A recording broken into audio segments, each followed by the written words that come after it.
আমজাদ আবারও সেতুর কাছ থেকে টাকা নেবার ধান্দা করবে আগামী পর্বে। বিস্তারিত জানতে সম্পূর্ণ ভিডিওটি দেখতে থাকুন। আসসালামু আলাইকুম প্রিয় দর্শক, সবার কি অবস্থা? হাজির হয়ে গেলাম দীপ্ত টিভির নিবেদিত খুশবু নাটকের 87তম পর্বে কী সব ঘটতে চলছে তার অগ্রিম খবর নিয়ে।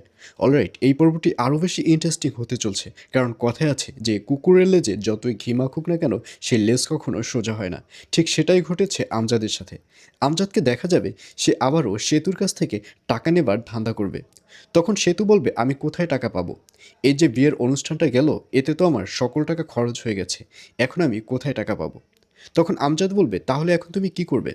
তখন সেতু বলবে, এখন তো আমার ধার দেনা করে এই মাসটা চালাতে হবে। আমি তোমাকে কিভাবে টাকা দিব? তুমি কি করবে সেটা কি তুমি চিন্তা করেছো?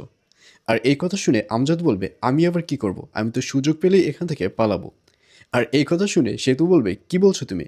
তখন আমজাদ বলবে, না না, আমি সেরকম কিছু বলছি না, আমি অন্য কথা বলছিলাম। এটি বলে কথাটি ঘুরিয়ে নিবে আমজাদ। আর অন্যদিকে রিশাদ এবং রিশাদের বোনের সাথে আবারও একটা ঝামেলা বেঁধে যাবে। কারণ রিশাদের বোনকে দেখা যাবে সে খুশবুকে এবং খুশবুর সাথে আসা সেই ছোট্ট বাচ্চাটিকে কিছুতেই মেনে নিতে পারবে না। এবং এক পর্যায়ে যখন ড্রয়িং রুমে খেতে বসবে, তখন রিশাদের যে বোন রয়েছে সে রিশাদকে জিজ্ঞাসা করবে, কি ব্যাপার, ওরা কখন যাবে, কবে যাবে, এসেছে তো অনেক দিন হয়েছে। আর এই কথা শুনে রিশাদ বলবে, এটা কোন ধরনের ব্যবহার? ওরা হচ্ছে আমার গেস্ট, ওদের যখন ভালো লাগবে ওরা তখন যাবে।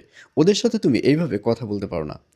তখন রিশাদের বোন বলবে, ও আচ্ছা তাই, তোর গেস্ট যখন ভালো লাগবে তখন যাবে?